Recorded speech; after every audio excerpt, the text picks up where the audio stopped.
Hier, nous avons examiné 3 traités internationaux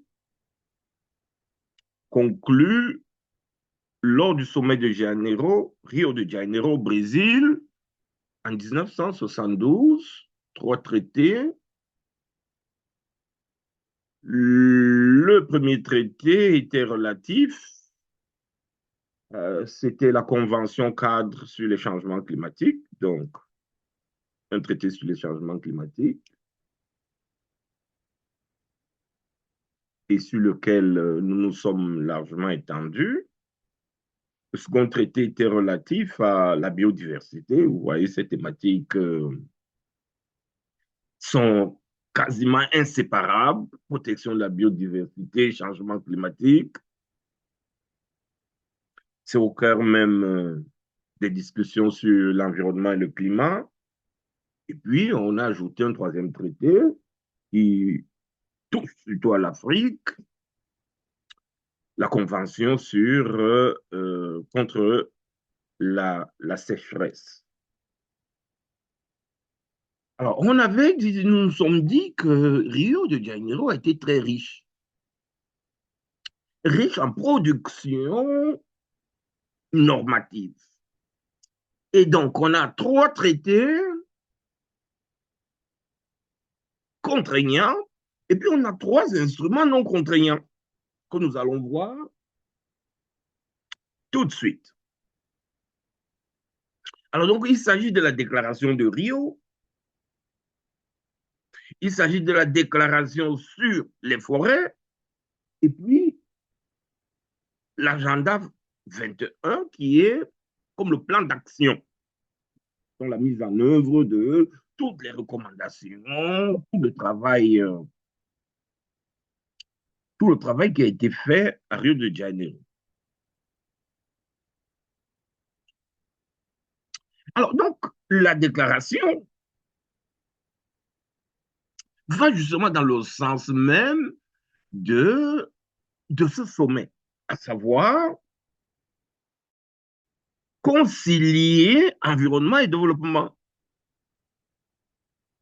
Et pour y parvenir, on va renforcer ce qui avait été l'œuvre qui avait été amorcée à Stockholm en 72, à savoir l'adoption d'un certain nombre de principes pour réguler notre environnement. Donc, à, à Rio, la déclaration de Rio va aller dans le même sens pour enrichir l'encadrement, la protection juridique de notre environnement.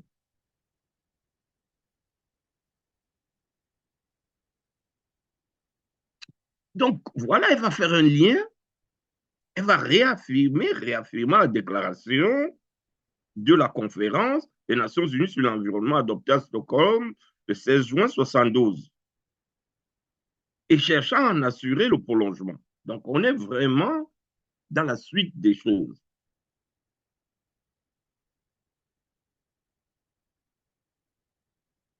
Alors, œuvrant en vue d'accords internationaux qui respectent les intérêts de tous et protègent l'intégrité du système mondial de l'environnement et du développement. Donc, on est soucieux de protéger l'intégrité de notre environnement et de garantir le développement pour toutes les nations.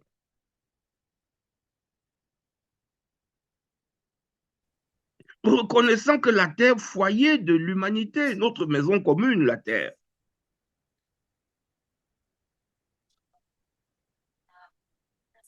Donc, il faut agir en faveur de la Terre. Alors, donc, cette déclaration va œuvrer pour un partenariat mondial afin de concilier ces 2 grands enjeux, protection de l'environnement et développement. Alors, comme nous le soulignons, la déclaration de Rio va marquer sur le plan institutionnel le prolongement du sommet de Stockholm 20 ans plus tôt, dont elle va reprendre des engagements forts. Donc, elle a clairement pour ambition de poser les bases d'un nouveau partenariat mondial pour préserver l'environnement et promouvoir un développement durable et équitable. Autrement dit, son ambition, c'est de renforcer la construction d'un régime international de protection de l'environnement.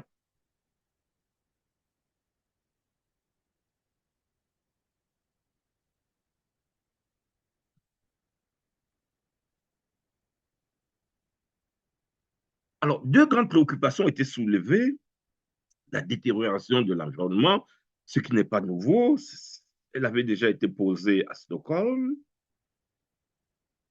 notamment dans sa capacité à entretenir la vie et l'interdépendance de plus en plus manifeste entre les progrès économiques à long terme, la nécessité de protection de l'environnement. Alors, environnement, économie.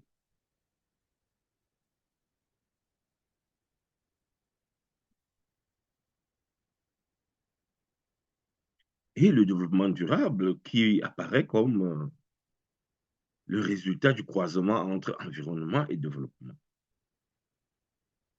Alors, ce développement durable va impliquer l'intégration de l'environnement dans les autres politiques et reconnaître ce faisant la place éminente de l'environnement dans les nouvelles politiques publiques. Alors, ça signifie que l'environnement va de plus en plus prendre une place importante dans nos politiques publiques. Et ça se voit, surtout dans les pays occidentaux.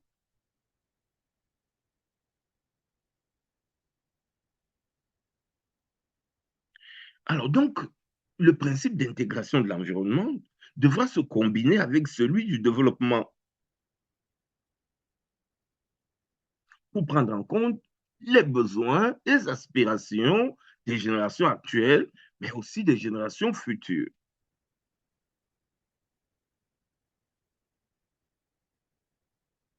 Alors, on protège l'environnement, on intègre la question environnementale dans toutes nos politiques publiques. Pourquoi? Parce que c'est notre foyer commun, c'est notre maison commune.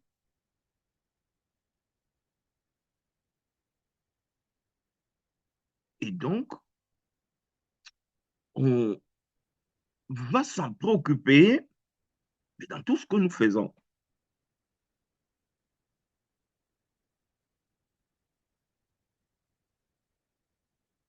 Alors donc, il faut intégrer l'environnement aussi dans l'économie.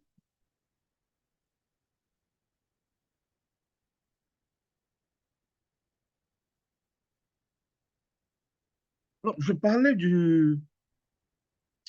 le nom de baptême, Stéphane Doumbé-Billet. Il a beaucoup travaillé, le professeur Stéphane Doumbé-Billet a beaucoup travaillé avec le professeur Michel Prieur de Limoges.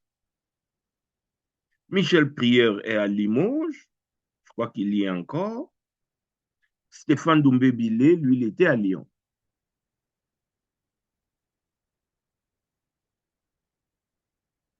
Alors, ces deux auteurs, ces deux éminents enseignants, ont beaucoup travaillé sur la question environnementale.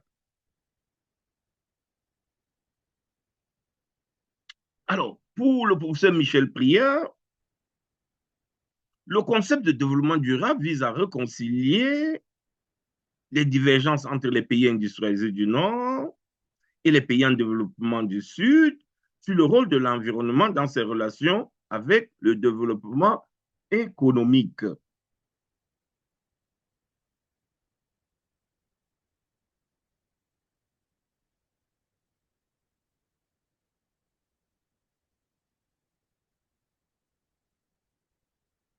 Alors, il dit, au lieu de présenter la protection de l'environnement comme antinomique avec le développement, le concept de développement durable inaugure un nouveau type de politique économique qui intègre les préoccupations d'environnement. Voilà.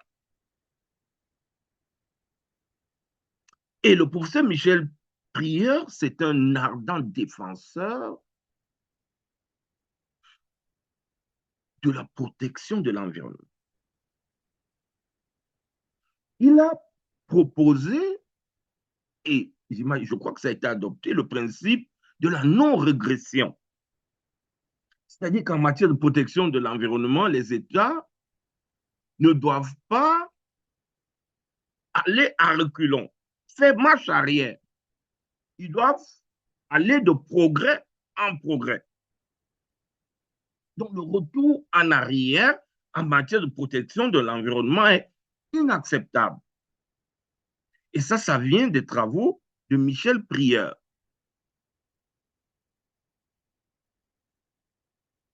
Et donc, Michel Prieur va penser que le concept de développement durable vient réconcilier deux enjeux. On a bien vu que la question environnementale était à l'origine une question européenne et que la question du développement était prioritaire pour les pays du Sud et notamment africains. Et que le dialogue entre ces deux parties du monde n'était pas toujours évident. Et donc, cette réconciliation a lieu à travers le concept de développement durable. Selon lui. Alors, est-ce que ce concept suffit à faire taire les divergences entre le Nord et le Sud?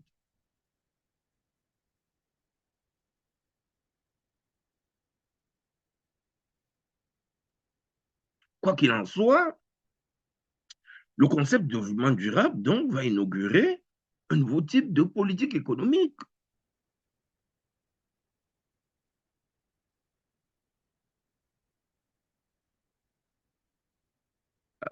Il y a une caméra là qu'il faut fermer.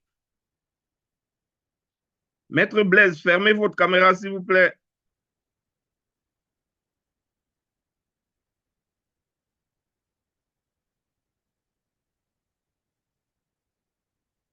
Voilà.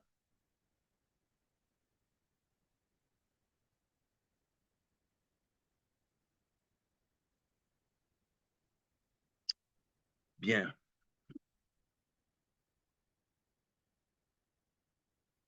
Alors, donc, la déclaration de Rio sur l'environnement et le développement allait faire deux grandes propositions qui serviront de lignes directrices pour l'action de la communauté internationale. De quoi s'agit-il?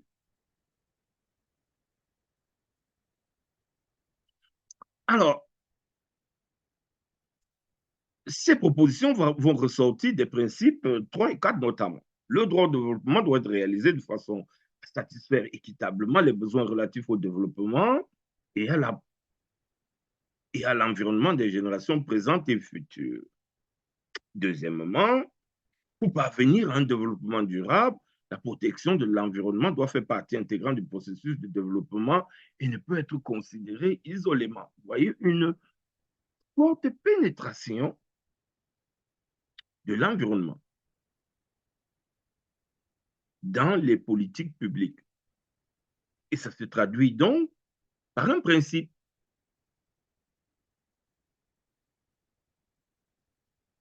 Alors, on demande clairement aux États d'accorder une place prépondérante à la question environnementale dans toute leur politique de développement.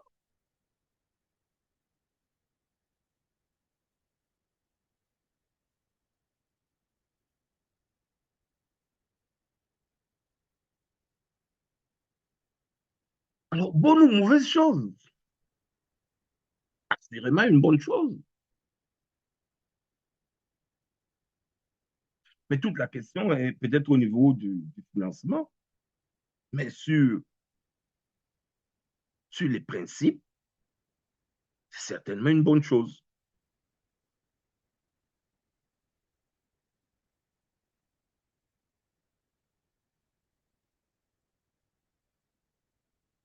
Donc, à Rio, on va adopter de nouveaux principes pour asseoir le développement durable.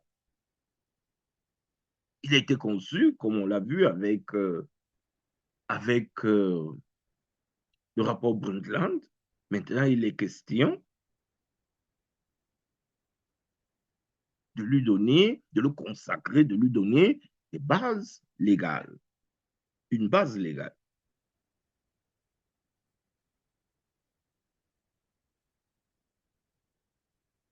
Alors donc, Rio va reprendre les principes de Stockholm et en éditant de nouveaux principes pour aller plus loin.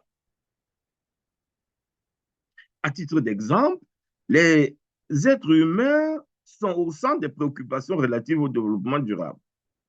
Ils ont le droit à une vie saine et productive en harmonie avec la nature. Principe 1, le droit à une vie saine.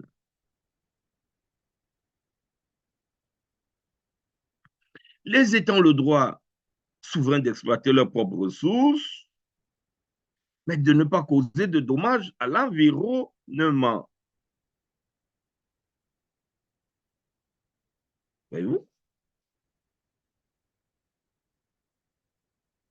Et là, on va voir ce commentaire-là mardi. Un de nos amis qui a fait, dans le débat que nous avons eu sur l'exploitation de l'uranium du Niger, un de nos camarades de classe qui va précisément reprocher au Niger de n'avoir pas protégé son environnement.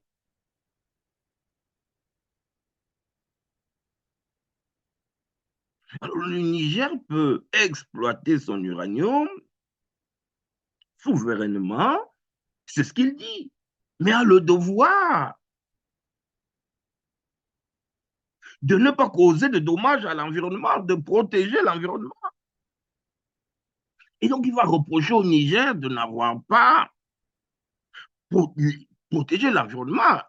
Le, le Niger a cédé l'exploitation de son uranium sans prendre des précautions pour protéger son environnement.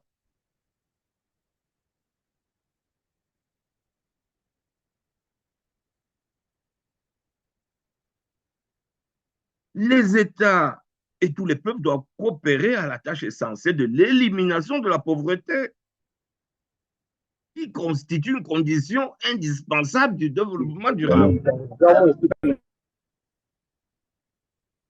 Alors, du coup, l'élimination de la pauvreté, condition indispensable du développement durable.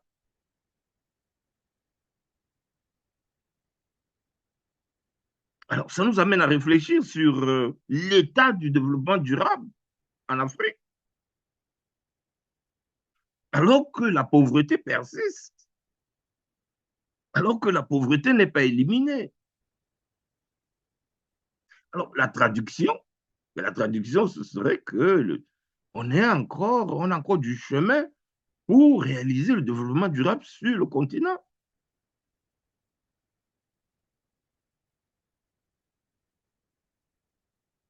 La réalisation du développement durable devrait aboutir à l'élimination de la pauvreté. Alors, parmi les principes novateurs de Rio, on a le principe 5, 7.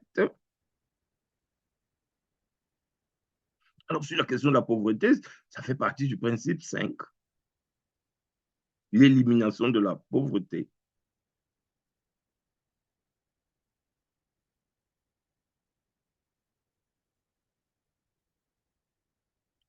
7, responsabilité commune mais différenciée des États dans l'effort de protection de l'environnement ou de lutte contre les changements climatiques. Sur les changements climatiques, la mise en œuvre de ce principe.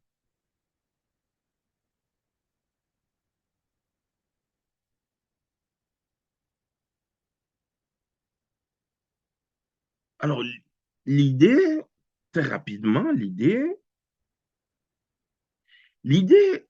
c'est que on est tous responsables. On est tous responsables de la dégradation de notre environnement, de notre climat, de l'état de notre planète, de la crise climatique. On est tous responsables, mais à des degrés différents. Et donc, les pays, les pays riches, industrialisés, doivent prendre une plus grande part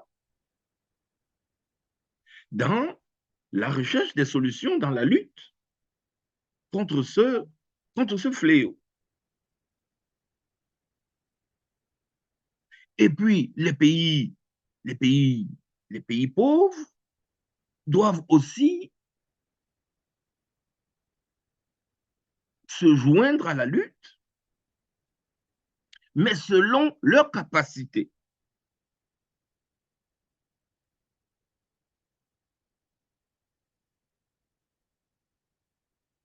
Mais la réalité ici, que leurs capacités sont très limitées.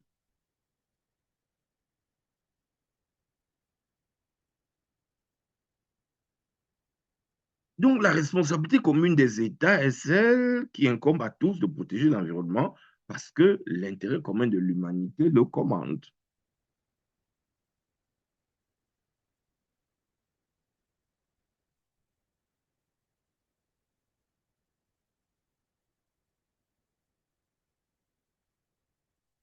La démocratie environnementale, la démocratie environnementale va trouver un ancrage à Rio avec l'accès aux informations environnementales détenues par les autorités publiques, la participation du public au processus, aux décisions environnementales, et puis les voies de recours, notamment contre l'administration, à travers des actions en réparation, notamment. Droit à l'information, participation du public, voie de recours.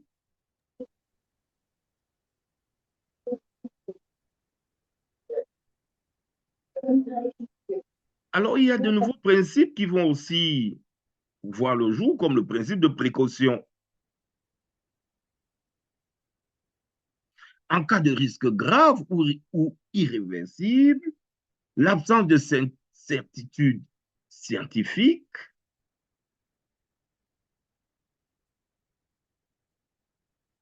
l'absence de certitude scientifique absolue ne doit pas servir de prétexte pour remettre à plus tard l'adoption de mesures effectives visant à prévenir la dégradation de l'environnement.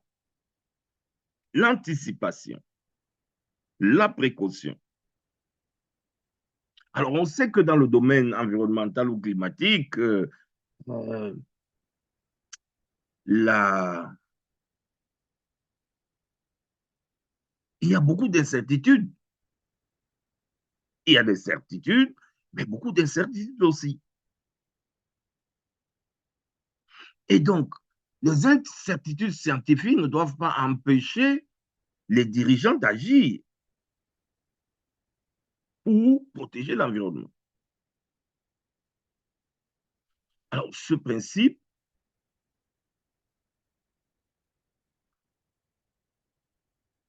fait l'objet du principe 15.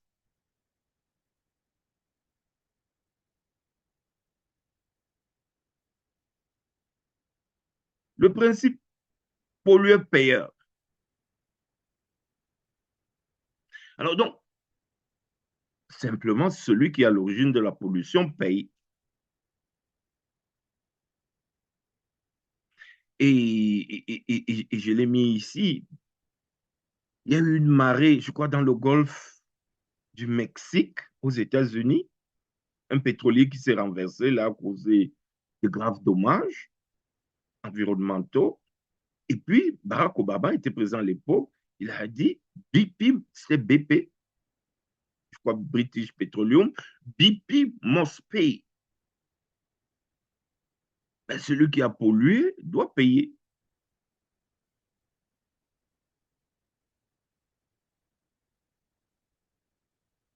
Alors donc, au niveau des acteurs économiques, ce principe conduit à prévoir des mécanismes de responsabilité sans faute.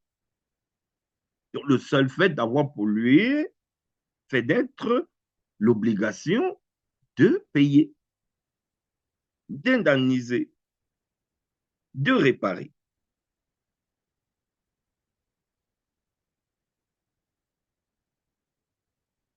Et très intéressante, la question de la participation des peuples autochtones à la préservation de l'environnement, elle va prendre du grade à Rio.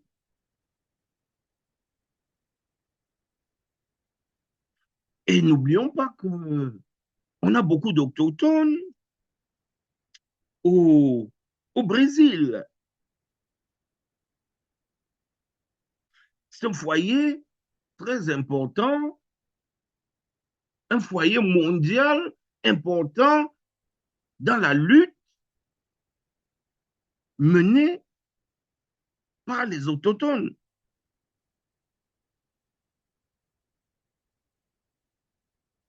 Et donc la question autochtone, c'est donc invité à Rio. Et là, on va reconnaître la participation des peuples autochtones à la protection de l'environnement.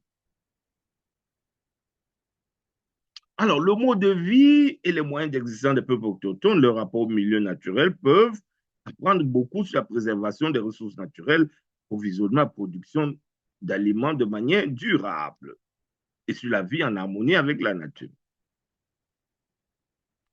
Ces communautés possèdent une profonde compréhension des écosystèmes qui s'est développé de génération en génération. Alors, donc, il y a le principe 22 qui va reconnaître les savoirs traditionnels, les savoirs autochtones et leur participation à la préservation de l'environnement.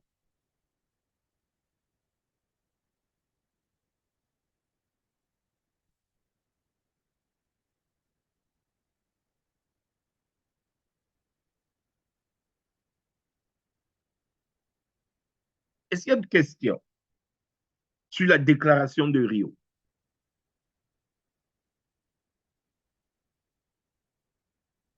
Alors, s'il n'y a pas de question, on se rend compte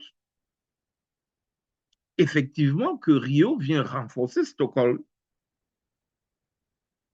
dans la construction de régime international de protection de l'environnement en ajoutant la dimension, la conciliation avec l'enjeu de développement qui préoccupe les pays du Sud, les pays africains notamment.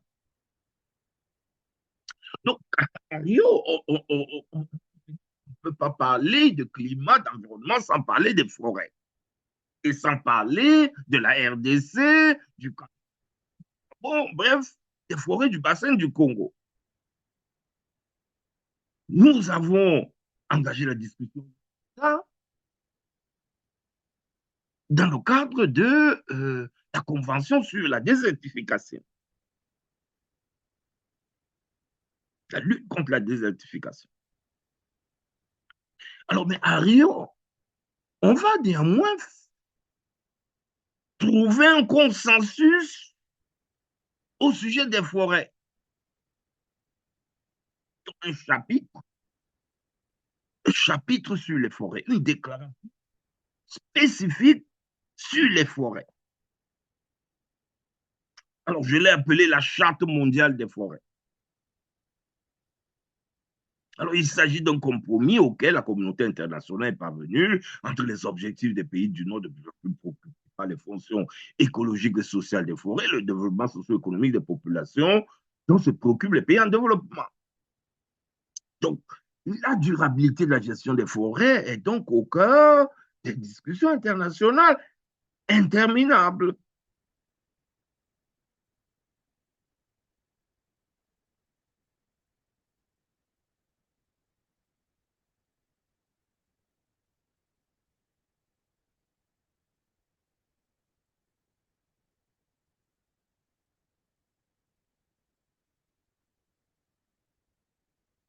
Parlons très rapidement des objectifs de cette déclaration. Alors, il s'agit de mettre fin à la réduction du couvert forestier. Vous voyez, hier, on a vu dans nos discussions que la communauté internationale était alarmée par la disparition du couvert forestier à date.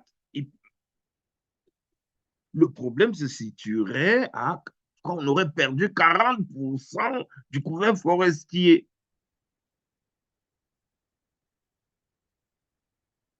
Et donc, c'est un enjeu. Cet, euh, cet accord a pour objectif d'arrêter l'hémorragie.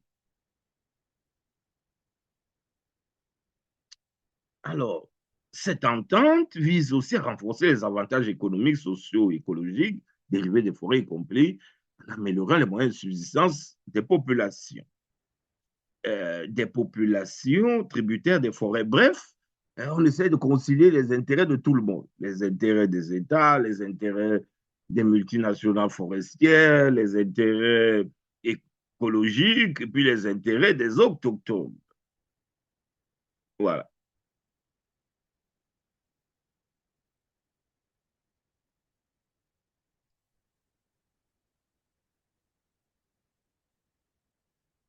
Donc, il a été décidé à Rio que les ressources et les terres forestières doivent être gérées de façon écologiquement viable.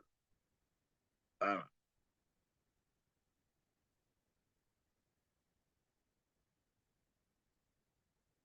On parlait de l'intérêt des États et notamment le rôle économique et commercial des forêts.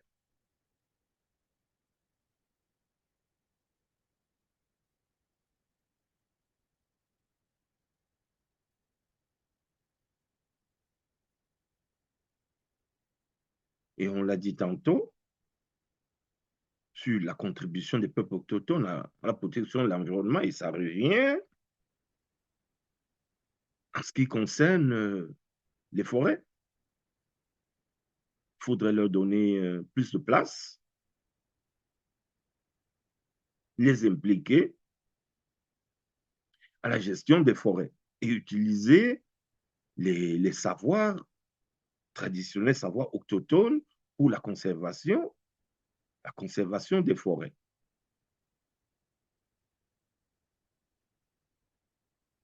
Alors, en ce qui concerne le commerce international du bois, alors, il devrait se fonder sur des règles et procédures non discriminatoires et multilatéralement acceptées, compatibles avec le droit et les pratiques commerciales internationales. Alors, on dit que ça doit être conforme aux, aux règles du commerce international. Mais là, voyez-vous, il conviendra à cet égard favoriser un commerce international ouvert et libre. Donc, il faut laisser la porte ouverte aux multinationales forestières.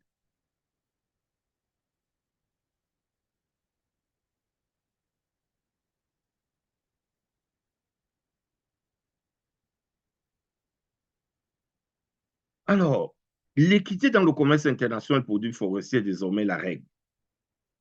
L'accès au marché international pour les produits forestiers du monde est garanti. On s'entend sur les intérêts de tous. Réduction ou suppression des barrières, obstacles tarifaires à l'octroi, un meilleur accès au marché. Voyez-vous? Donc ici, en dépit de ce que nous sommes dans une convention, euh, dans un instrument environnemental, vous voyez, on est encore en train de réglementer le commerce du bois.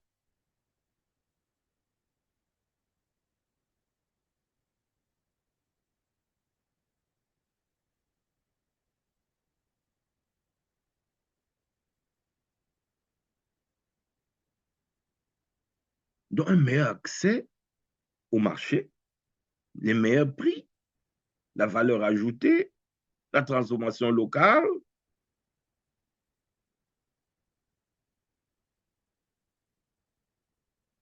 de manière à permettre aux pays producteurs de mieux conserver et gérer leurs ressources. Donc, c'est tout le business, on dirait qu'on a présence dans un, bon, on l'appelait l'accord sur le commerce international du bois.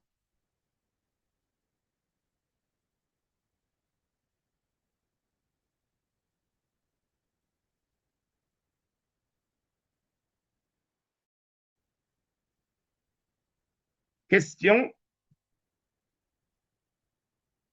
sur la déclaration spécifique aux forêts. Est-ce qu'il y a de questions?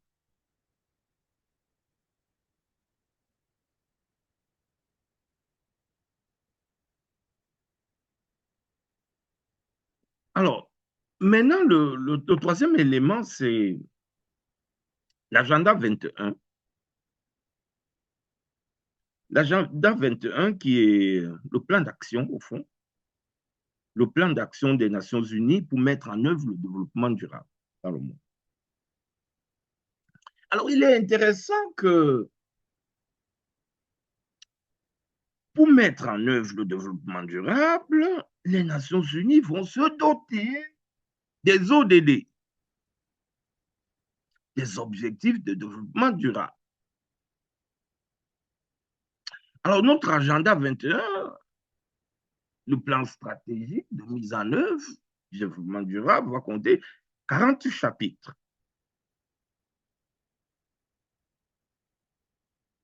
Alors, ce plan décrit les secteurs où le développement durable doit s'appliquer dans le cadre des collectivités territoriales. Formule les recommandations, c'est varié. Ça touche à la pauvreté, la santé, l'agriculture, le logement, la pollution, la richesse, la gestion des mers, les désertifications, etc. Vous voyez, ces chapitres nous rappellent déjà les ODD. L'agenda 21 est un ensemble de recommandations relatives aux problématiques qui doivent être traitées au XXIe siècle. Alors, euh, ce plan d'action m'a mené à vous proposer de revisiter les 17 objectifs de développement. 17 objectifs pour sauver le monde. Donc, ces objectifs de développement durable nous donnent la marche à suivre pour parvenir à un avenir meilleur et durable pour tous.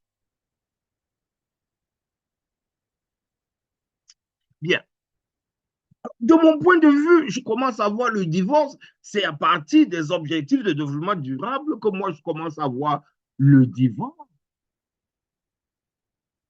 entre le nord et le sud, entre le développement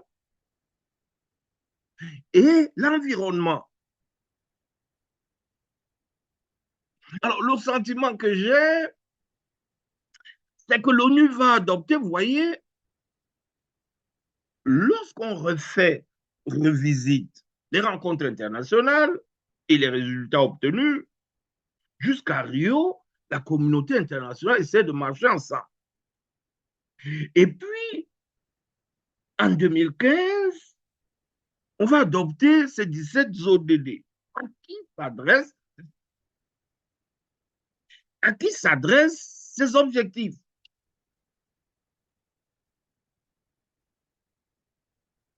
On va voir, quand on va voir ces objectifs, on voit que principalement, parce qu'il y aurait une question qui va revenir, celle de savoir où en sommes-nous, quel est l'état de la mise en œuvre des objectifs de développement durable en Afrique. On ne pose pas cette question pour les pays développés, ça ne se pose pas. Mais ça se pose pour l'Afrique. Où en sommes-nous? Et du coup, je me dis, mais si en 2015, l'ONU doit adopter 17 objectifs de développement durable, donc quelque chose de spécifique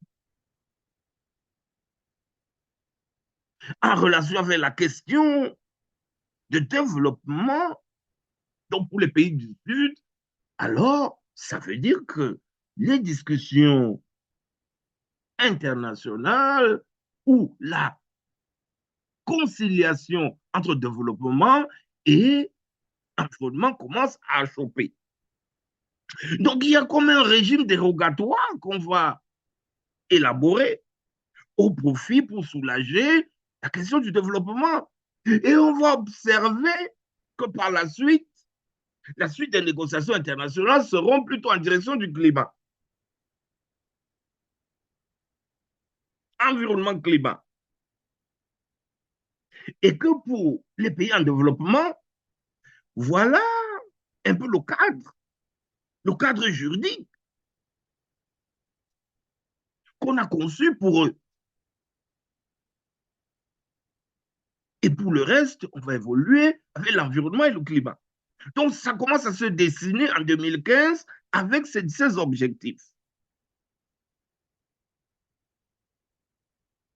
Alors, ils répondent aux défis mondiaux auxquels nous sommes confrontés, notamment ceux liés à la pauvreté, aux inégalités, au climat, à la dégradation de l'environnement, à la prospérité et à la paix et justice. Ils sont interconnectés pour ne laisser personne de côté.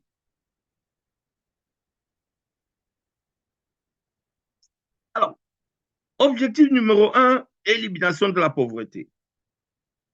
On en a glissé un mot tantôt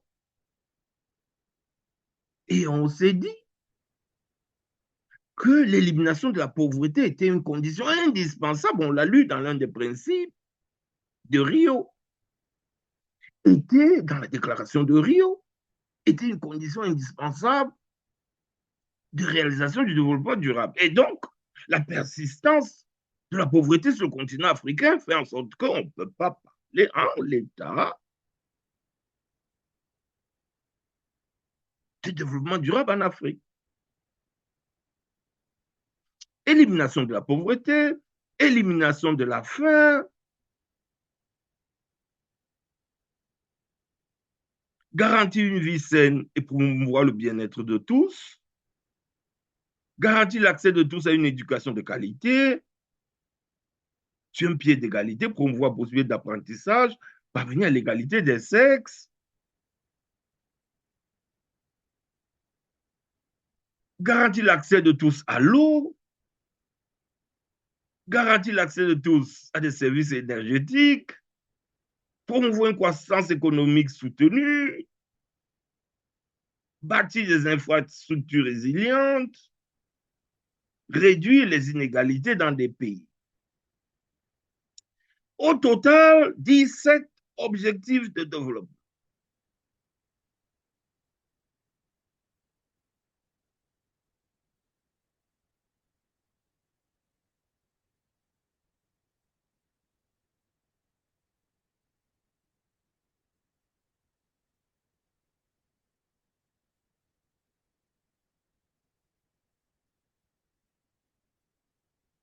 Bien.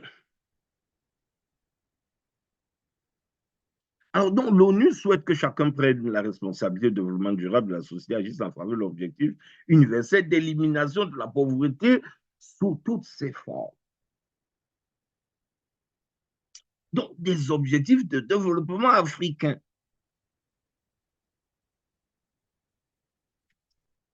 Alors, je me suis intéressé, oh, pas ici, je me suis intéressé dans d'autres travaux à la mise en œuvre de ces objectifs en Afrique.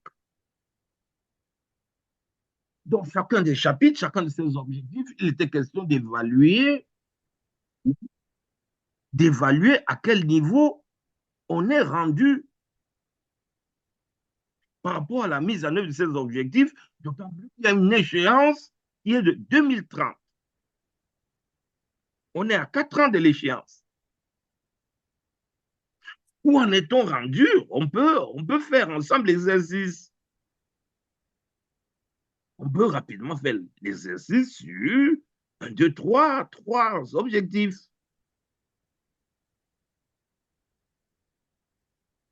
Alors, parlons de l'élimination de la pauvreté sur le continent. Où en sommes-nous? Quel est l'état de la pauvreté sur le continent? Maître Blaise. Oui, prof. Quelle évaluation faites-vous de la mise en œuvre de ces objectifs sur le développement? Prenez l'objectif que vous voulez, ou quelques-uns. L'accès à l'électricité.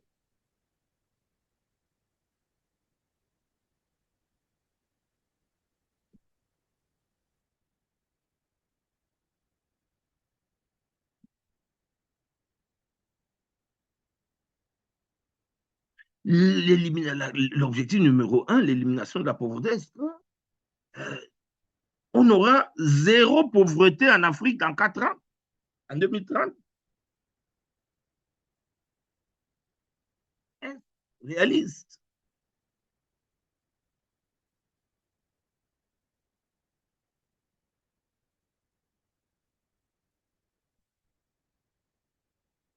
Et maintenant, garantir une vie saine et pour moi le bien-être de tous, à tous les âges. Est-ce que ce sera réalisé dans 4 ans?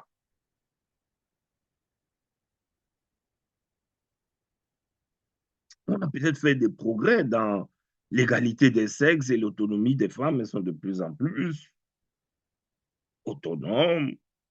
Elles ont plus de pouvoir en Afrique, oui. Peut-être qu'on a fait un peu de chemin au niveau de l'éducation.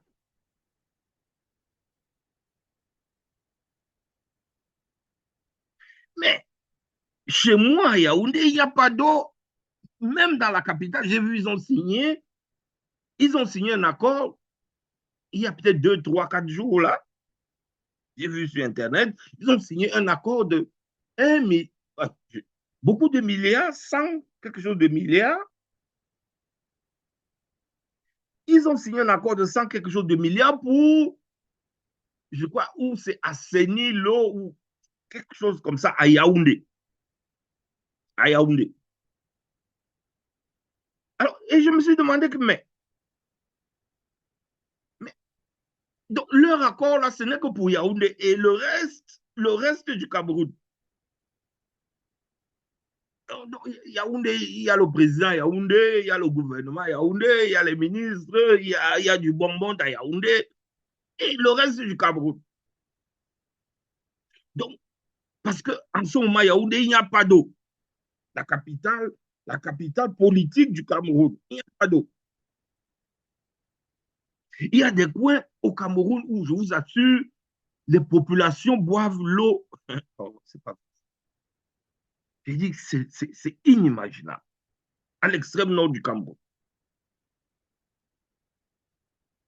Ils ramassent l'eau par terre comme ça, l'eau de la pluie.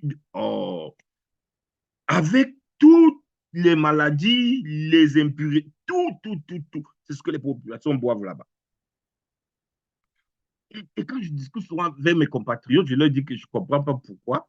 On peut prendre 5 milliards, on donne à Samuel Eto'o pour aller avec les lions indomptables jouer la canne, alors que les gens n'ont pas d'eau. Je ne comprends pas. Ce que je dis à mes amis, je ne comprends pas. Les gens n'ont pas d'eau et on prend 5 milliards. Est-ce qu'on ne peut pas mettre ces 5 milliards, on ne peut pas les investir pour donner de l'eau et de l'électricité aux gens?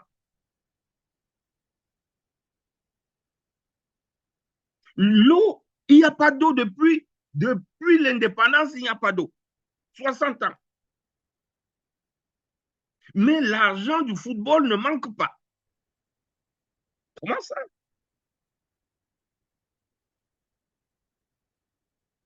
Donc, j'avoue que je ne comprends pas. Je ne comprends pas.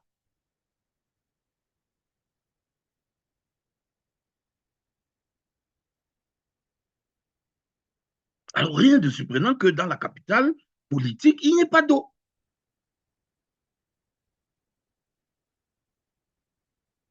Et je parlais avec vous de l'électricité peut-être hier, là.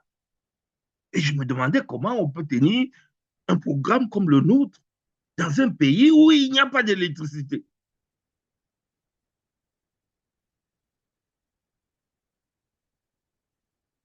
Au point où les entreprises pensent maintenant elles-mêmes à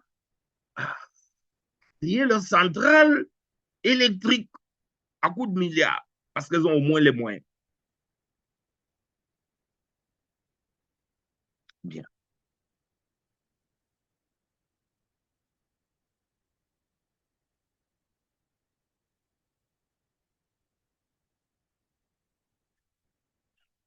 Question, question, question.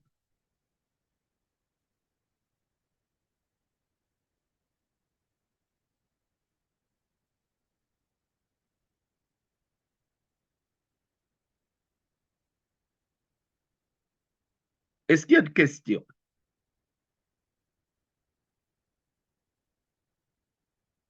On est justement dans le temps. On avait 1 heure de temps à consacrer, 1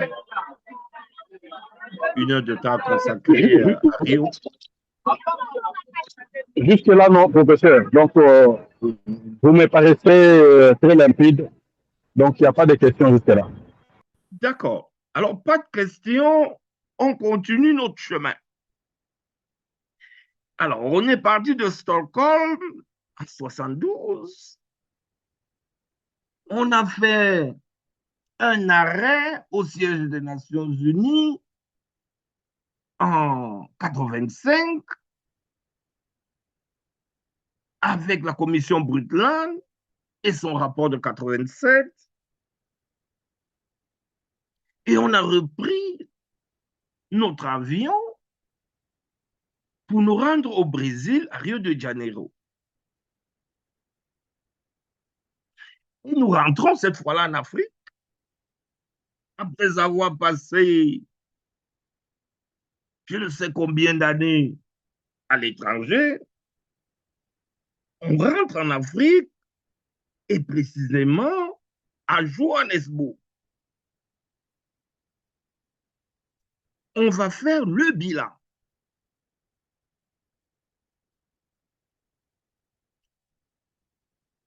On a appelé le sommet mondial sur le développement durable. On est toujours dans notre logique de développement. Voyez-vous? Ah, très bien. Je crois que j'ai anticipé justement. L'exercice par lequel j'ai terminé, c'est plutôt dans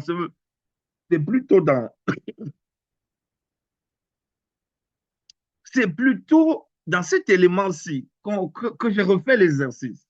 Voilà. Je crois que j'ai juste anticipé. Parce que au fond, c'est le bilan. On a essayé de faire un bilan. À Johannesburg, l'ONU va organiser un sommet sur le développement durable. Et là, imaginez où c'est en Afrique. Parce que la question de développement est africaine.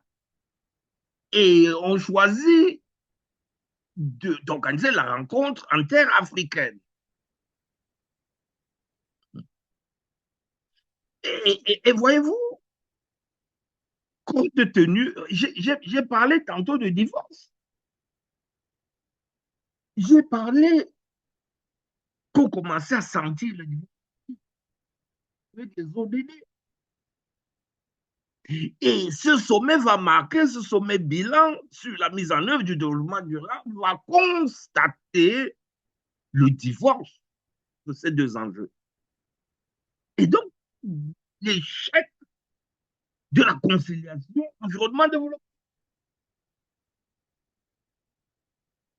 Et donc, l'impossibilité d'un consensus entre le Nord et le Sud sur les questions d'environnement et de développement. On ne s'entend pas.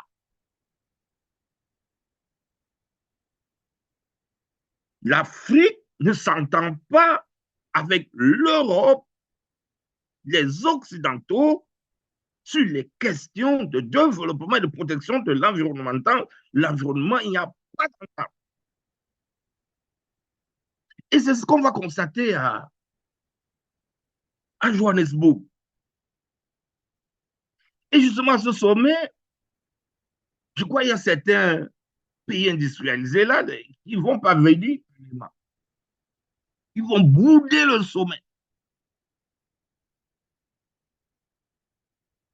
Ils vont bouder le sommet parce qu'ils sont incapables. Et nous verrons dans cet enseignement ce qui s'est passé. Ils sont incapables de porter l'agenda du développement.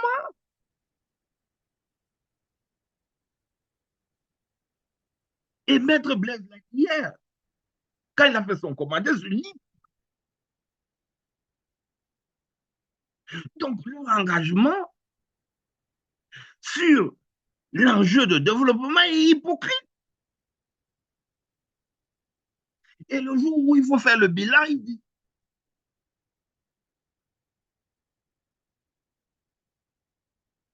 Donc, c'est l'heure du bilan.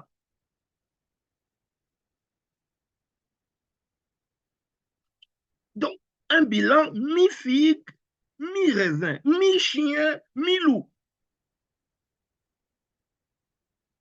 Alors, le bilan du développement durable est mitigé. On observe des progrès dans le domaine de la santé, dans le domaine de l'éducation, dans le domaine des énergies renouvelables, mais l'atteinte des objectifs d'ici 2030 est menacée par la stagnation de nombreux projets, l'aggravation de la pauvreté, l'insécurité alimentaire, l'insuffisance des efforts pour protéger la planète face au changement climatique et la perte de la biodiversité. Voilà le bilan.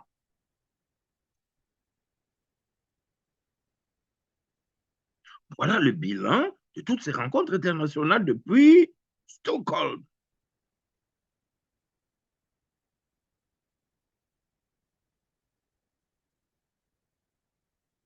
Alors donc, par rapport à ce sommet, deux grandes articulations, le contexte et les préparations difficiles, c'est toujours difficile, qui sont marquées par une remise en cause des institutions onusiennes, voyez-vous, ça intervient quand on ne veut plus entendre parler de l'ONU. Et alors, hier, je parlais avec mon ami, et mon ami me dit que Trump a déjà créé sa propre ONU. Voyez-vous? C'est-à-dire que tellement l'ONU est boudée que Trump a créé sa propre ONU. Alors, l'efficacité, on va parler de l'efficacité de la diplomatie environnementale qui est remise en cause. Donc, c'est un contexte de remise en cause, mais aussi de divergence, j'ai dit tantôt, de mésentente entre le Nord et le Sud sur la question de la pauvreté et le financement du développement durable. Des chapitres qui n'avancent pas.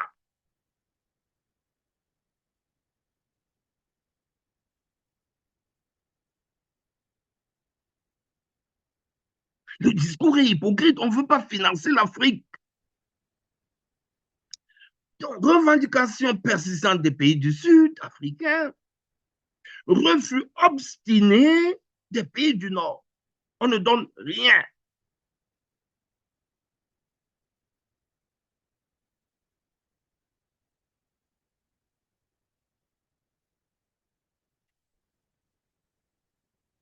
Alors,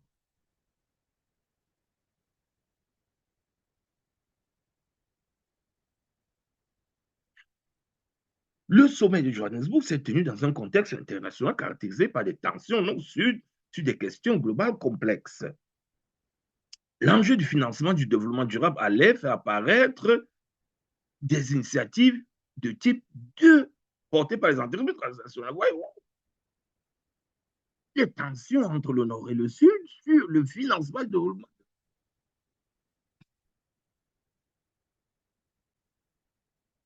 Les riches, on dit chez nous, au Cameroun que les gens qui sont riches sont chiches. On dit, c'est comme ça qu'on dit chez nous au Cameroun, que les riches sont chiches, dont les riches n'aiment pas donner. Donc,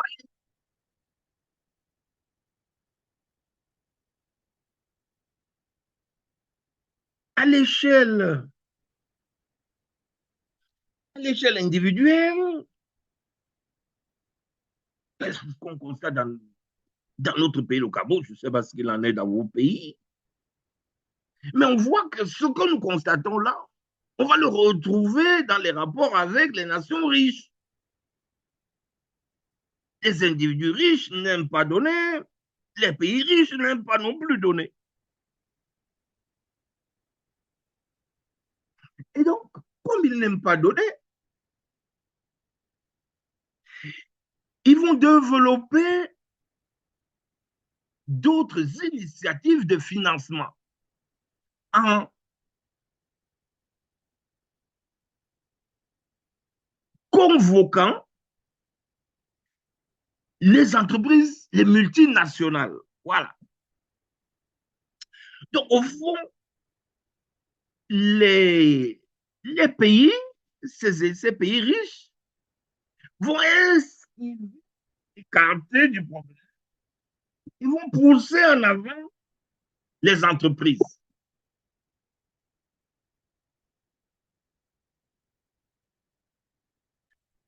Vont pousser les entreprises.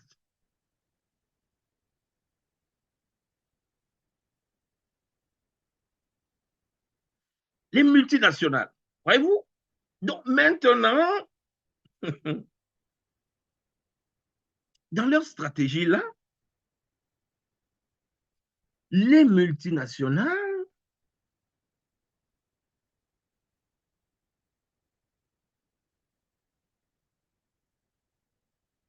deviennent, vont remplacer, les multinationales vont remplacer les États. Sur la question du financement, alors, on demande aux entreprises qui viennent faire le profit, voyez-vous, elles ont déjà du mal à se socialiser parce qu'elles sont porteuses du capitalisme sauvage, juste le profit, mais maintenant on leur demande de financer le développement. Bien.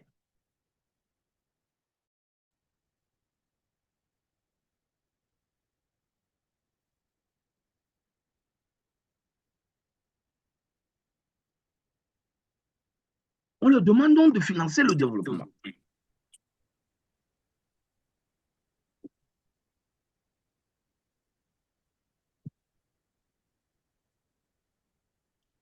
Alors, il était donc question à Johannesburg de faire le point, le bilan sur la concrétisation des engagements pris à Rio en 92.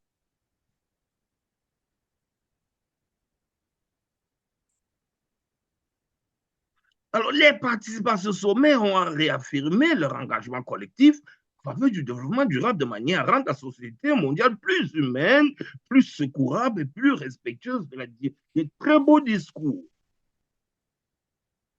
Et voyez-vous, les enfants qui avaient été invités à s'exprimer à cette occasion ont souhaité un monde débarrassé des fléaux que sont la pauvreté, la dégradation, la violence, les mots de développement non viable.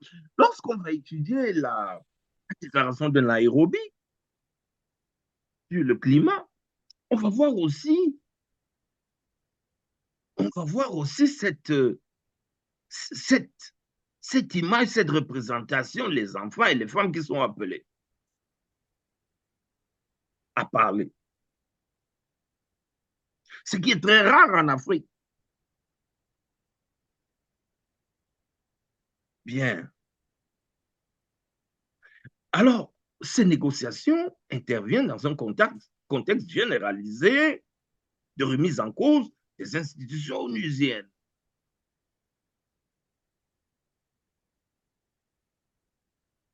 Alors, il convient de souligner que, contrairement à Rio, on était tous contents d'être au Brésil, les tons de plage du Brésil, je t'aime moi non plus.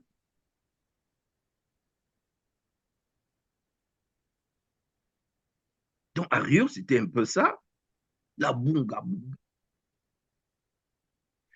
Et, mais à Johannesburg, le contexte est différent. Le contexte est différent.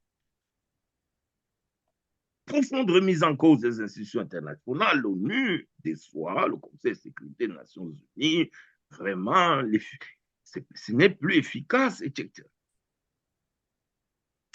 Les institutions d'usine produisent des normes économiques qui sont contestées parce qu'elles soutiendraient mondialisation sans contrôle, les multinationales sont favorisées, les normes environnementales. Bref, les Nations Unies sont critiquées pour leur inefficacité et leur faiblesse. Voilà.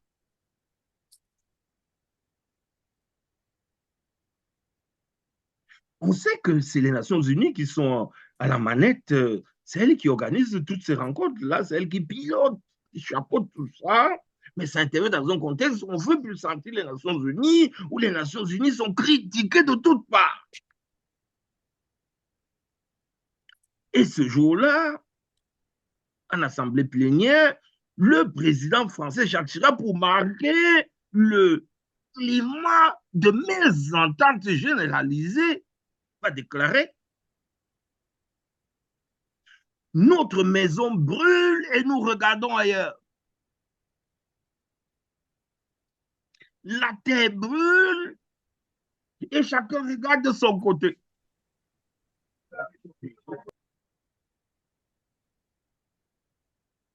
C'est ce que Jacques Chirac a dit.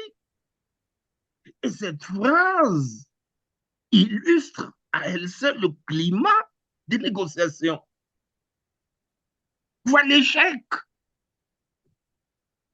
de la diplomatie environnementale et climatique. L'incapacité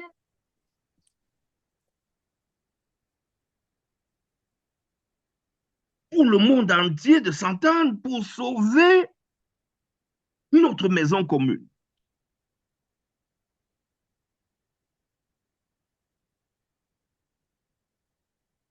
Donc, efficacité de la diplomatie, remise en cause de l'efficacité de la diplomatie environnementale.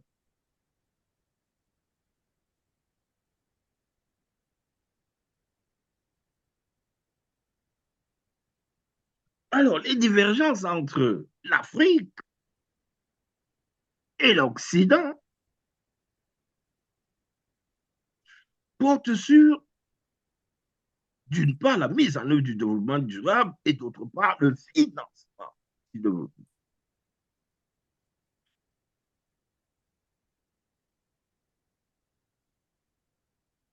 Alors, voyez-vous, j'ai parlé de divorce. Et vous voyez, dans cette description, la tension est palpable. Même en lisant simplement la présentation du contexte, on voit bien qu'il y a de l'électricité dans l'air.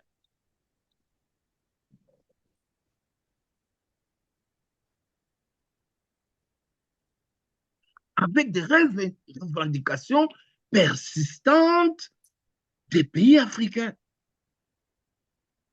De nombreux pays en développement insistèrent sur l'éradication de la pauvreté et sur la question du financement.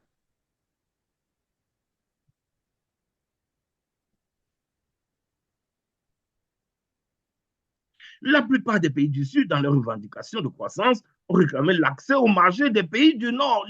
Le marché est fermé. Le commerce est inéquitable. Les restrictions au commerce des produits africains sont déguisées. On est en présence des entraves au commerce sous le prétexte des normes environnementales et sanitaires. On ne peut pas vendre des produits africains dans des marchés occidentaux parce que nos produits ne répondraient pas aux normes environnementales et sanitaires. Et pourtant, on l'a vu, on a demandé aux forêts qu'on lève toutes les barrières pour que les multinationales viennent faire le commerce du bois comme ils veulent. Donc, il y a justement à travers ces deux exemples l'illustration d'un commerce inéquitable. Ouverture des marchés africains, fermeture des marchés européens et occidentaux. Donc, les normes sanitaires, phytosanitaires auxquelles les marchandises importées de l'Union européenne doivent satisfaire. Alors, donc ces normes-là, c'est le parfait prétexte pour que les marchandises africaines ne soient pas vendues en Europe.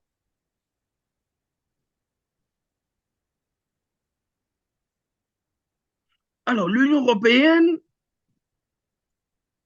qui a déjà baissé, les pays riches ont baissé les aides publiques au développement, ils ont diminué. Et à Johannesburg, ils vont dire qu'ils ne reviennent pas sur cette décision.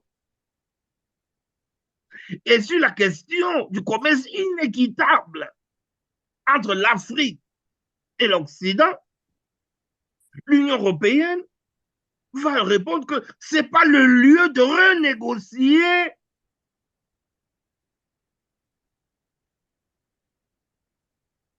ce n'est pas le lieu de négociation pour le démantèlement progressif des subventions des pays de l'Ouest. Ce n'est pas sous forum qu'on doit parler de ça.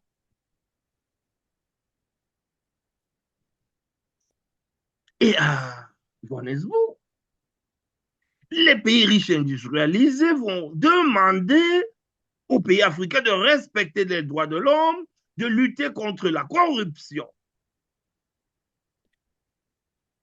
Les États-Unis allaient refuser d'adopter des objectifs chiffrés sur l'énergie ou la dépollution de l'eau. En matière de lutte,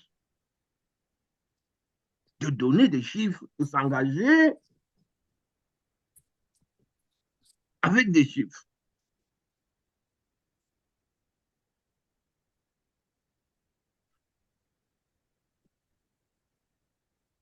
Les pays du Nord industrialisés insistaient sur une grande implication des multinationales en mettant en place des partenariats entre gouvernements et entreprises privées. Donc, ils se désengagent. Ils n'ont plus d'argent à donner, ils ne financent plus rien. Et ils se font remplacer par les multinationales.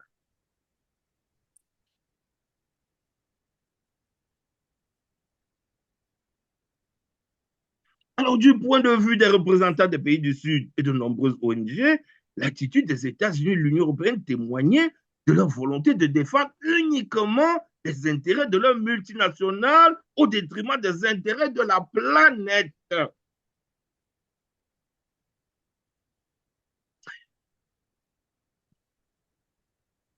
Mais on le voit encore aujourd'hui. La France veut faire la guerre au Niger simplement parce qu'on a chassé son entreprise.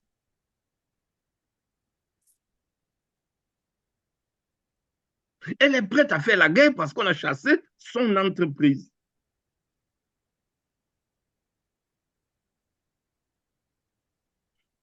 Ces pays riches industrialisés précèdent le multinational dans toutes les négociations. On dirait même que c'est une négociation internationale en matière commerciale menée par les États, c'est au bénéfice de la multinationale.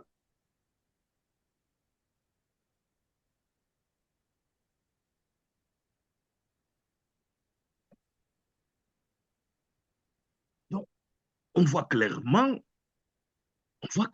le divorce.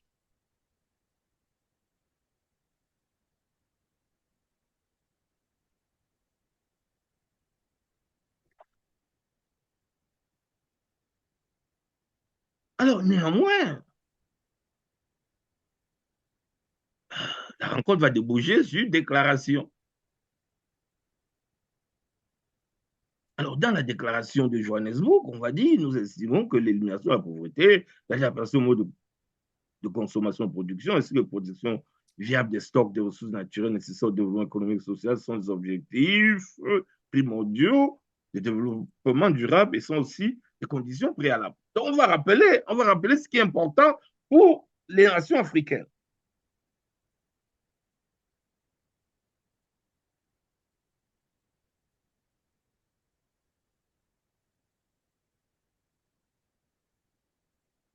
Donc, c'est véritablement un plaidoyer, alors que, ouais, alors qu'à Stockholm, on a commencé à construire le régime, on l'a enrichi, comme on enrichit l'uranium, On a enrichi le régime juridique à Rio de Janeiro avec ce fleuve de traités et de déclarations et d'instruments non contraignants. À Johannesburg, c'est une plaidoirie, c'est un réquisitoire, c'est un plaidoyer. Il n'y a plus aucun principe. L'œuvre de construction s'est arrêtée là. C'est pourquoi j'ai parlé de divorce.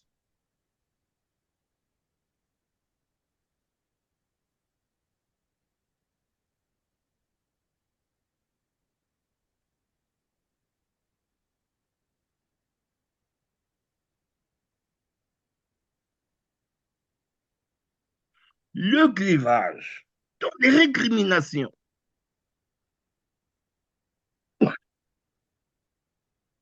Le clivage qui divise la société humaine entre riches et pauvres et le fossé toujours grandissant entre le monde développé et le monde en développement font peser lourdement sur la prospérité, la sécurité et la stabilité mondiale. Donc les riches sont de leur côté, les pauvres sont de leur côté.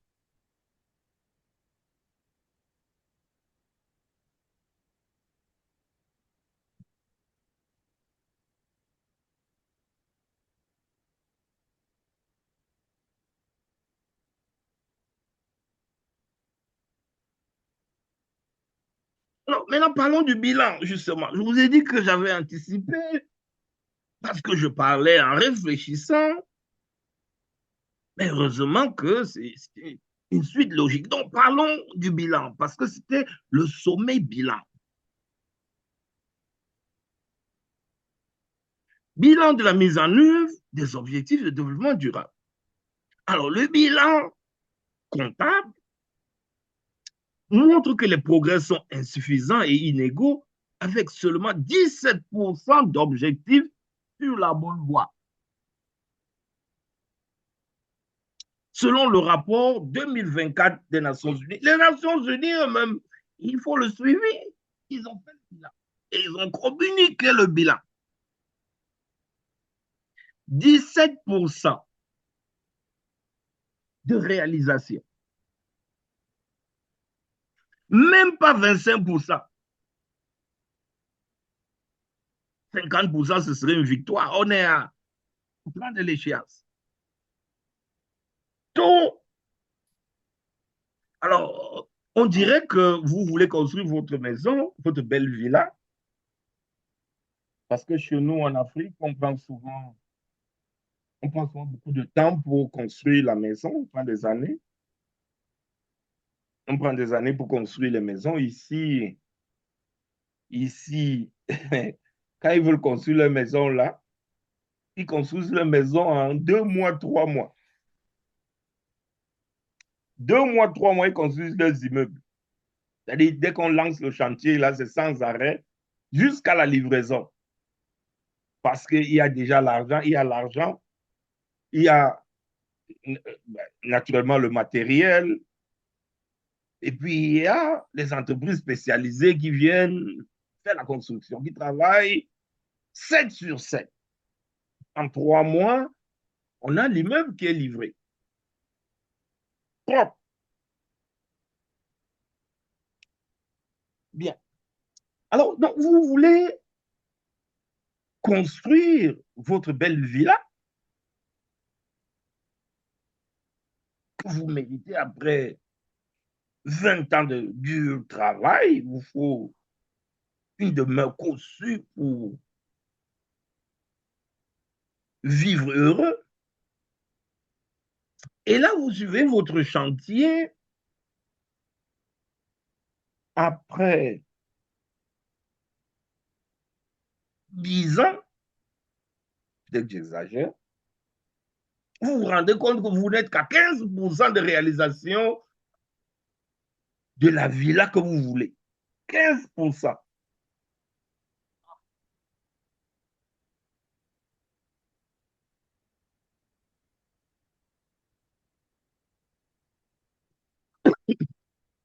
Bref, le chiffre est très faible.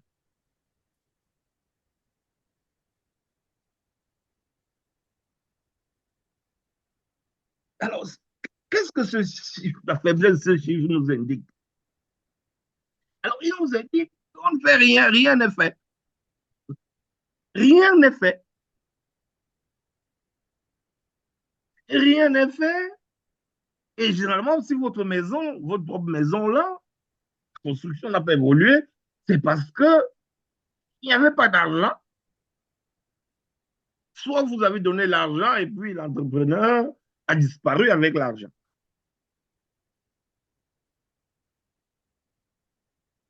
Donc, rien n'est fait. Les crises persistent, telles que le changement climatique, les conflits, les pandémies, freinent l'avancement.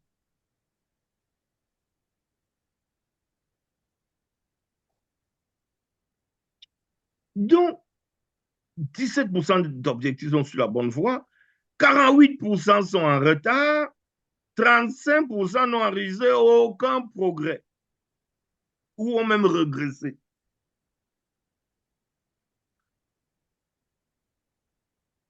Alors, les crises ont un impact sur la mise en œuvre des ODD, à l'instar de la COVID, qui nous a pris 2 ans de retard, les conflits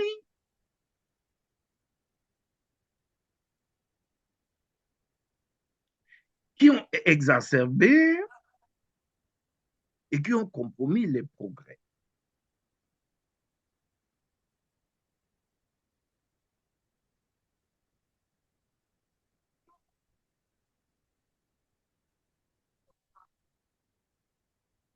Les inégalités se creusent, notamment en matière de pauvreté. Ah, alors, je ne sais pas ce qu'il en est dans vos pays, mais moi, je suis l'actualité de mon pays, le Cameroun. Je vous assure que dans ce pays, l'état de pauvreté qu'il y a dans ce pays fait en sorte que les gens sont nerveux.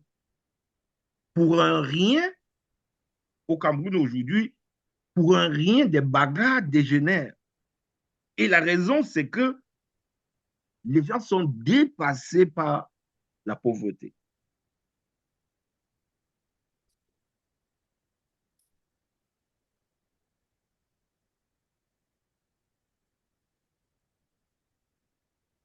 Et donc, pour un rien, on peut même vous tuer.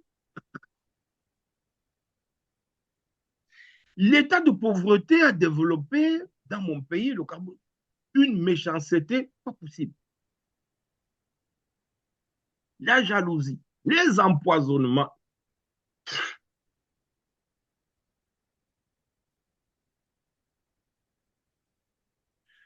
Donc, voilà les choses qui se sont développées dans nos sociétés à cause de la pauvreté, la faim et l'accès à la santé.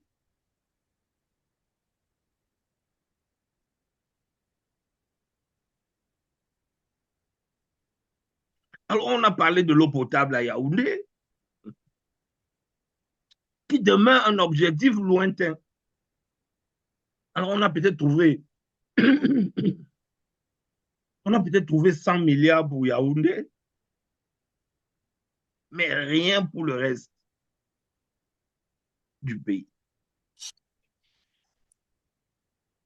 Là, dans les pays en développement, l'accès à l'eau potable reste un enjeu majeur.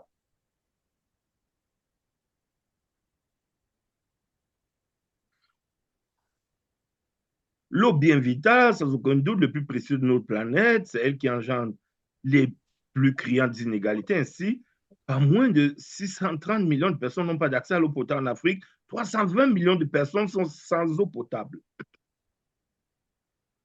Au rythme actuel, en 2030, dans 4 ans, 2 milliards de personnes vivront toujours sans eau. Alors, il n'y a pas l'eau, mais il y a l'argent pour le football, pour la Coupe d'Afrique, pour la Coupe du Monde.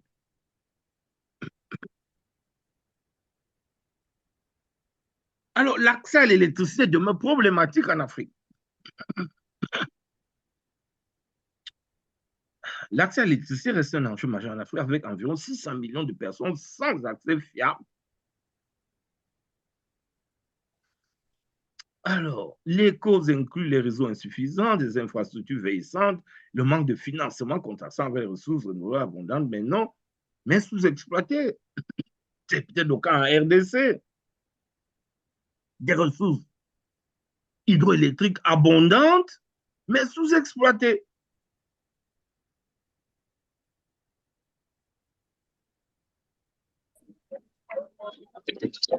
Non exploité même. Donc, pas seulement la sous-exploitation, nous vivons aussi la non-exploitation Tout d'une à fait. grande... bon, c'est vraiment grave. Nous avons des lacs aujourd'hui chez nous, très poissonnés, mais qui ne sont pas jusque-là exploités. Donc, c'est vraiment...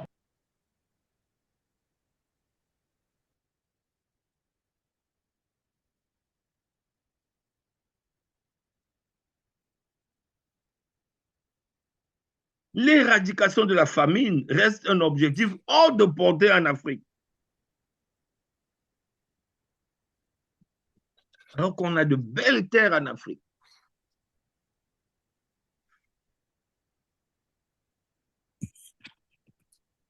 L'agriculture biologique est encouragée, mais hors de portée pour de nombreux pays du Sud. Alors, je suis d'ailleurs en train de préparer un certificat, je ne sais pas quand ce sera prêt. C'est sûr, je regarde ça dans mon ordinateur, il est là. C'est sur l'agriculture et la terre en Afrique.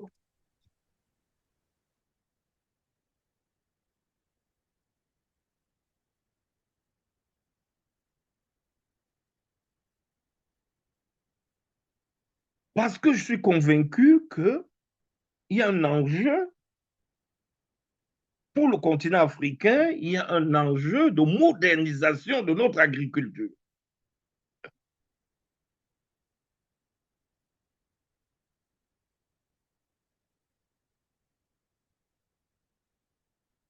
Il faut moderniser l'agriculture en Afrique.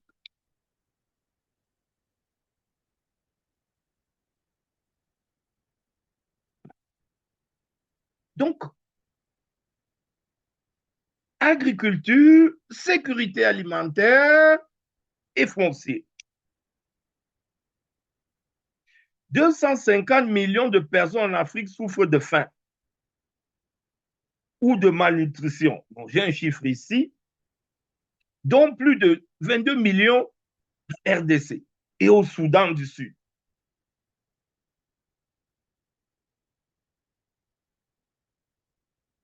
Au Nigeria, 4,3 millions de personnes sont confrontées à une insécurité alimentaire. Alors donc, ce nouveau certificat qui est encore dans nos valises vient résoudre ce problème-là. À l'Institut, nous voulons nous attaquer à ce problème-là.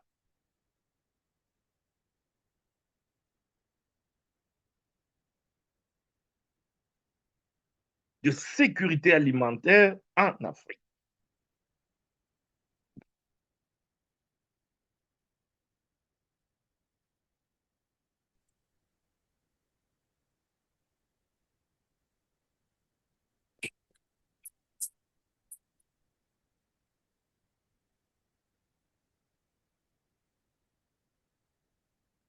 Et puis on fait le constat à Johannesburg aussi de l'effondrement de la biodiversité dû aux activités humaines. Ainsi, de nombreuses populations végétales, animales, microbiennes, autres champignons disparaissent à un rythme accéléré, inquiétant quotidiennement sous l'effet de la déforestation ou la destruction de leur milieu. Alors, c'est un phénomène qu'on va quand même essayer d'observer dans le cadre de... On va essayer de l'observer dans le cadre de cette formation. Sous le prisme des changements climatiques.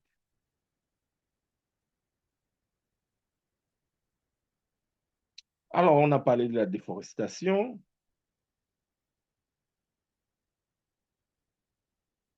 L'Afrique subit une déforestation alarmante avec des taux annuels parmi les plus élevés au monde, notamment en Afrique centrale. On en a parlé hier.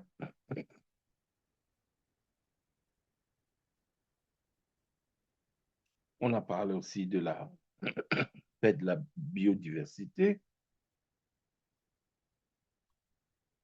à cause de la surexploitation des ressources, comme le braconnage, la surpêche, la chasse.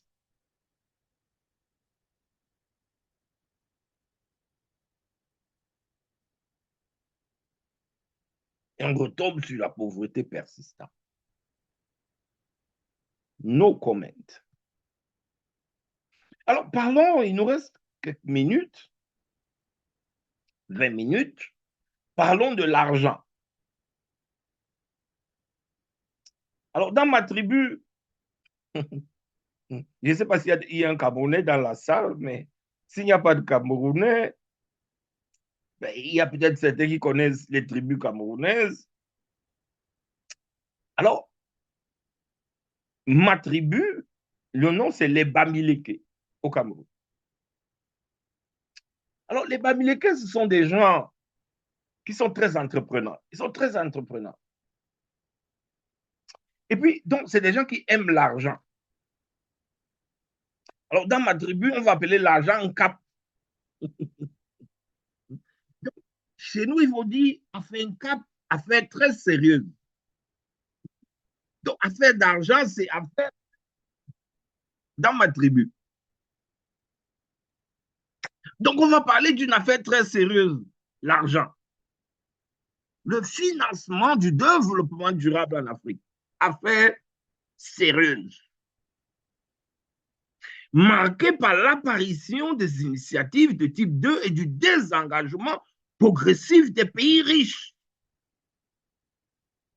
Donc, quand on tombe sur affaires sérieuses, les pays riches se barrent, s'effacent. Il faut entrer en jeu des substituts.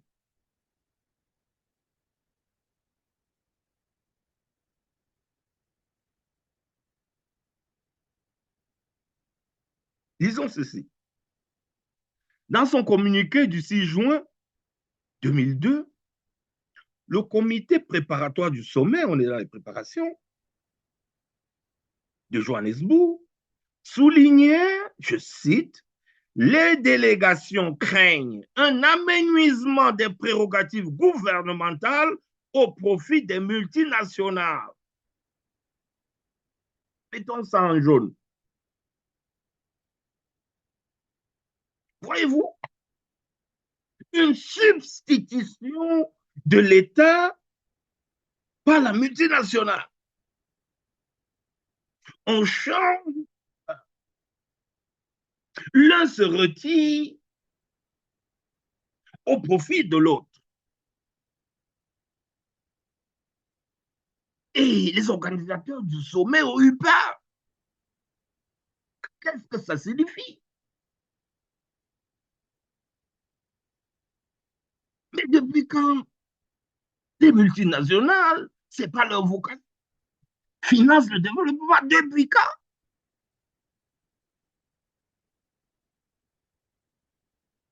Donc, des débats qui ont transpiré font état d'une mise en garde lancée contre la tentative de remplacer les partenaires du type 1, c'est-à-dire les États, par ceux du type 2.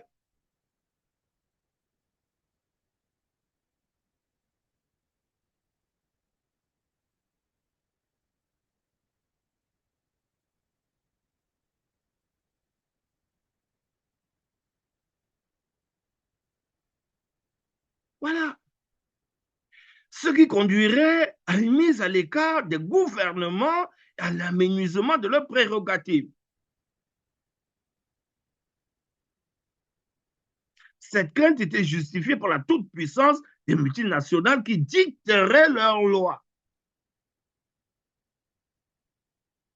Donc les partenariats d'eux avec les multinationales.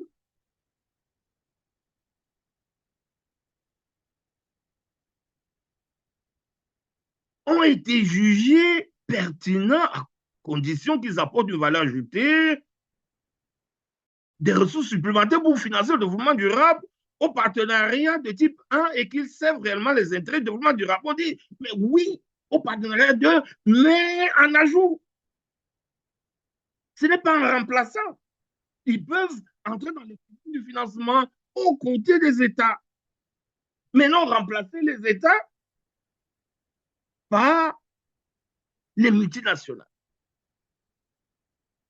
Il fallait surtout éviter de mettre à l'écart les gouvernements et de préserver leurs prérogatives en matière de services publics et d'infrastructures de développement. Tout le travail que les États font, d'aide au développement, ils viennent construire, ils viennent machin, toute leur action en matière de développement.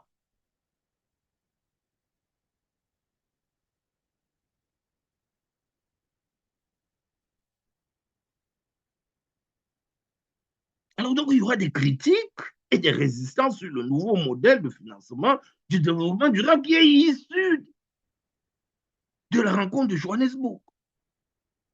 Alors, j'ai parlé de divorce.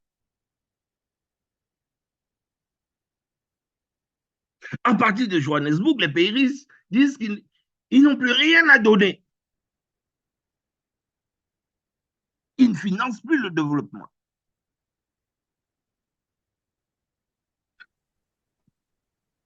Alors, voyez-vous, mais ça a des répercussions, ces changements. Des voix se sont aussi élevées contre la tentation de remplacer la coopération multinationale, multilatérale, de type traditionnel, par des engagements volontaires. Champions, les multinationales sont champions du volontarisme. Et ça signifie pour elles qu'elles ne font pas. C'est ce que ça veut dire. Quand on dit que c'est volontaire, ça veut dire que libre de ne rien faire. Donc, c'est une manière très diplomatique de décliner un engagement. En outre, la création de nouveaux types de partenariats ne devrait pas servir de prétexte au rejet du principe de la responsabilité commune mais différenciée. Le danger étant que les initiatives de type 2 se substituent à la coordination intergouvernementale, aboutissant à une déresponsabilisation des États. Le danger.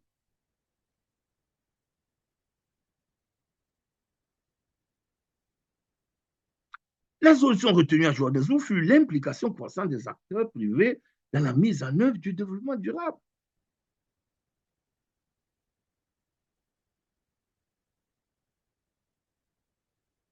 On va donc voir se développer les partenaires publics-privés qui sont la résultante de cette nouvelle dynamique.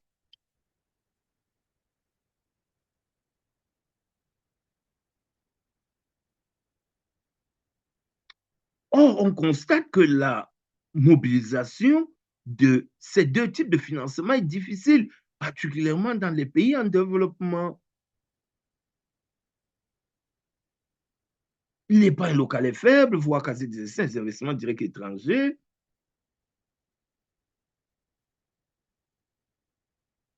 Se concentrent sur les pays développés et les pays émergents.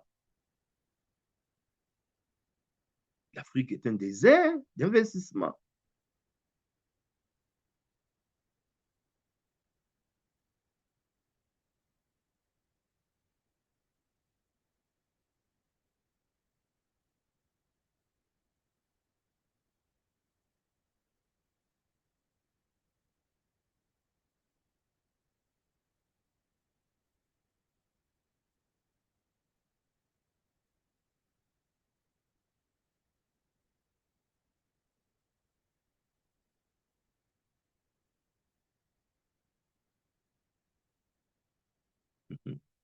Alors, une petite digression sur la RDC avec ses forêts, son eau, ses ressources minérales.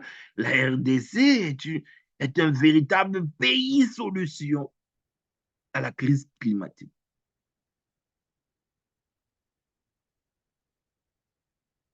Ah, c'est tout.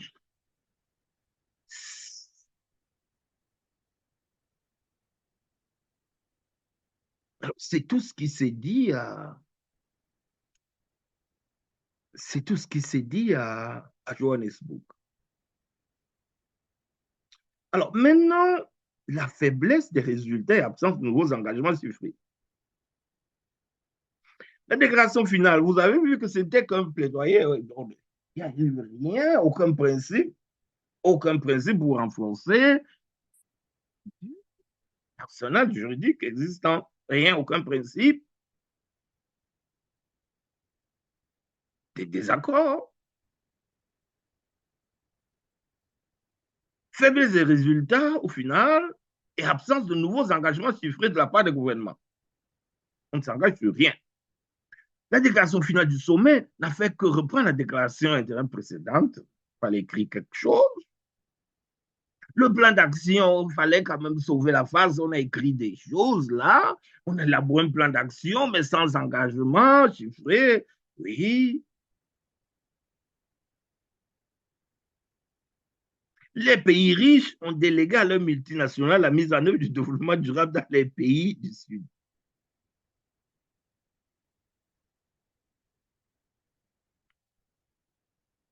Voilà.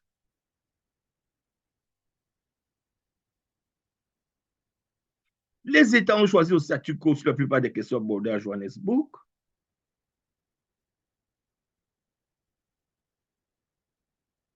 Des résultats décevants pour les pays africains.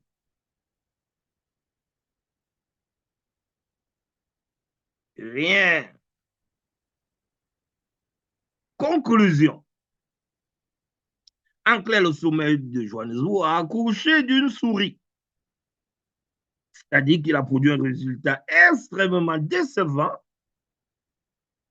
comparé aux attentes ou à l'ambition initiale et finalement après les immenses espoirs suscités par le sommet de Rio.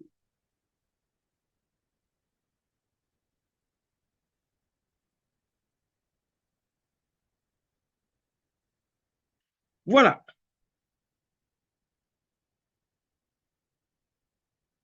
Alors, cher ami, on était dans un bon marathon, on a tenu le temps, on a déri le pari du temps. Alors, voilà le parcours que je vous ai proposé. Oui, Maître John, est-ce que quelqu'un a levé la main? Non, merci, cher professeur. Je voudrais intervenir, mais je vois que mon intervention était déjà balayée par vos explications, combien louables. Ah, Merci, merci. cher. Je vous en Merci. prie. Voilà. Alors, je vous disais au début de ce cours que ce cours, c'est très important parce qu'il va nous permettre de comprendre toute la suite des choses.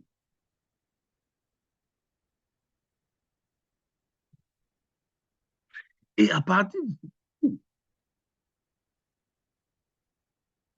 on peut observer l'action environnementale et climatique des gouvernements africains et les problèmes que ces gouvernements vont rencontrer et comprendre pourquoi nos gouvernements ont la misère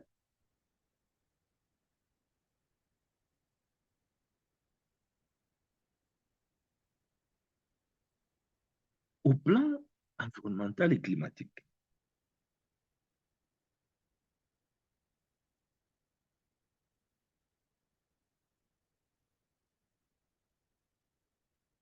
Voilà.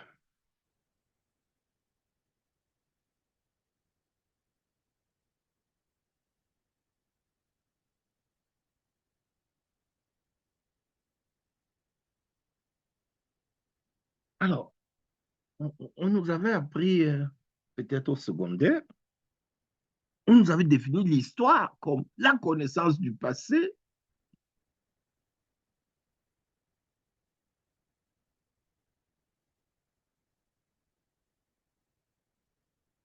pour comprendre le présent. On a fait recours à l'histoire.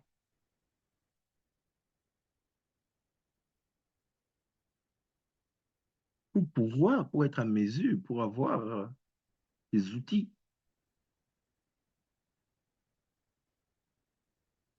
de lecture des enjeux environnementaux contemporains. Donc, ce cours nous a donné des clés de lecture des problèmes environnementaux contemporains. Voilà.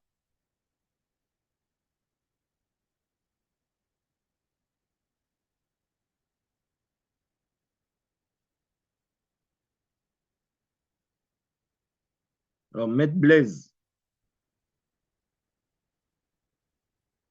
vous avez des réflexions?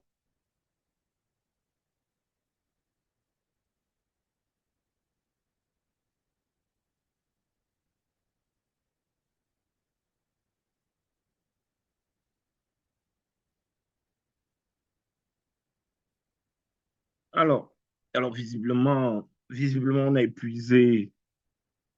on a épuisé l'agenda de la rencontre du jour.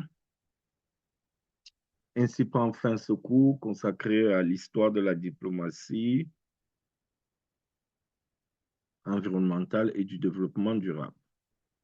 Le prochain cours, samedi prochain, sera consacré au droit international de l'environnement. Et ce cours vous sera donné par le professeur Woufou.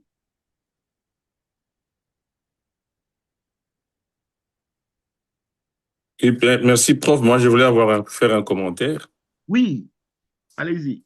Merci, prof. Je vous ai suivi de façon très intéressée. Je perçois tout de suite la difficulté que les États africains rencontrent dans toutes les COP, surtout la dernière COP, où l'on a vu les multinationales imposer leur agenda en refusant de faire inscrire comme résolution de la COP euh, les limitations ou l'anéantissement de l'exploitation des énergies fossiles.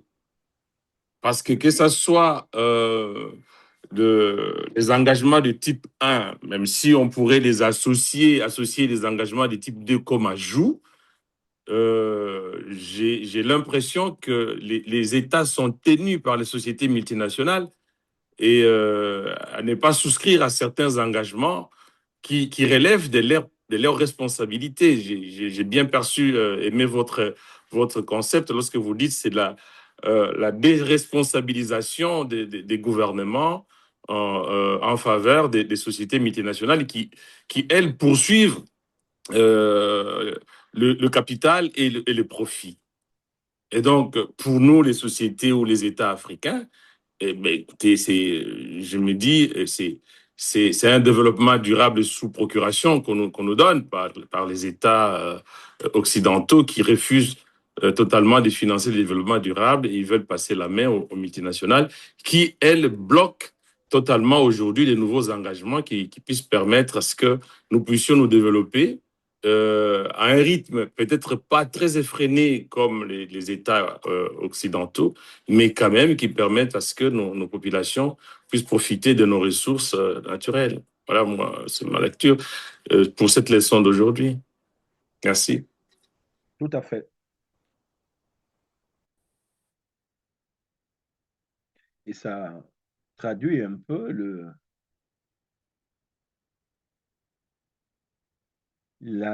climat des négociations et le positionnement des acteurs sur ces enjeux. Alors donc, on poursuit le chemin. Alors, c'était la partie historique. Maintenant, on va retomber dans le droit. On retombe dans le droit.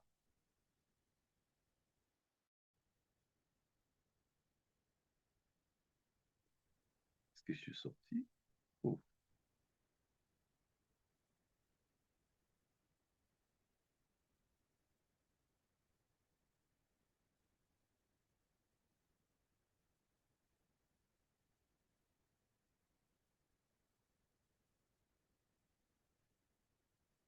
D'accord. Alors, on va retomber dans le droit.